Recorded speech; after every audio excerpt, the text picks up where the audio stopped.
Hey everyone, welcome to my channel. In this video, we're going to talk about painting in general and subject matter and how I go about my portrait painting with oils. I'm sorry I've not been able to upload consistently. I've been sick for a while now, and yeah, let's get started with this. So those of you who've been following this channel for a while, you do know that I'm really an artist who just loves to draw with pencil and charcoal and actually traditionally painting in something that I'm new to. But I've been following some tutorials and yeah, I usually start my paintings with the first layer being of gesso and then I let it air dry for a few hours before I start sketching. The sketching method that I use is just a combination of trial and error plus Loomis method. Loomis method is obviously the holy grail to learn portrait drawing, and I kind of have developed my own style in which I mix other methods that I've learned, like methods like Blockade method or by Stephen Bauman, and then I combine it with Loomis method, and then it is just basic observation. So sketching out the first layer, that is with the pencil, it doesn't really take that long. I think I finished this sketch in like 45 minutes, and yeah.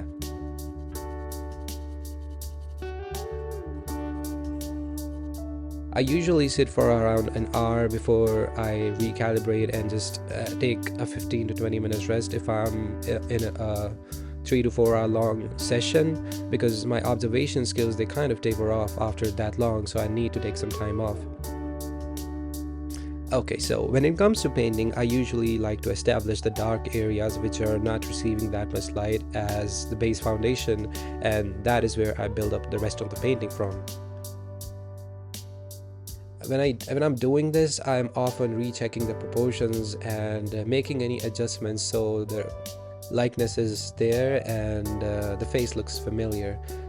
So yeah, after I have something on the paper and after I've established the dark areas, then I can go into the comparison state where I am comparing the hues and the shades and the values, that is, with the area next to them. And that is really the key to painting anything, really. And that is what you do even when you're drawing, right? You constantly compare the values that you've established and then you compare it with the reference. That is what you do while you're painting too. And only the problem with painting is that instead of kind of operating within just values, you have to take care of two extra things, which are hues and the saturation. So about the subject matter that I am drawing, it's a character from one of my favorite TV shows, The Vikings, and the name of the character is Ragnar Lothbrok. And this is another thing that I wanted to mention that a lot of people don't, which is the subject matter that you're drawing, it should mean something to you. It should not always be some Pinterest model that just a post that you came across online and then you start drawing it just because other artists are drawing it. It doesn't have to be that way. And painting something that means something to you, it also helps you in being absorbed when you're painting. It's not something that you're not familiar with. Like if I were to draw a random person, I'm not really I'm dialed in, but it's not like I'm enjoying it all of the time. But if I'm drawing something that I learned something from, maybe it's someone I like, maybe it's something that inspires me or motivates me to do something, that's when I'm really locked in the process.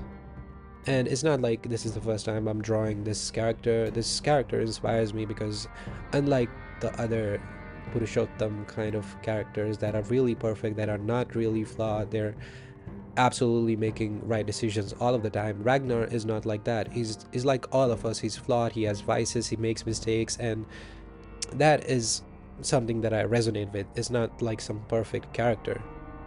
Like throughout the series you see him moving forward, but it's not like he's doing it perfectly. He's lying, he's cheating, he's not telling the truth always, he's making mistakes, killing people. Obviously I'm not doing all of those things, but still, you get the idea, right? He's making mistakes just like all of us, and that is something that I resonate with. That is something that speaks to me, and that is what makes me want to draw him, and that is why I draw him. And I've multiple paintings and drawings of him. So yeah, draw something that means something to you. Don't draw just anything that pops up in your Pinterest feed.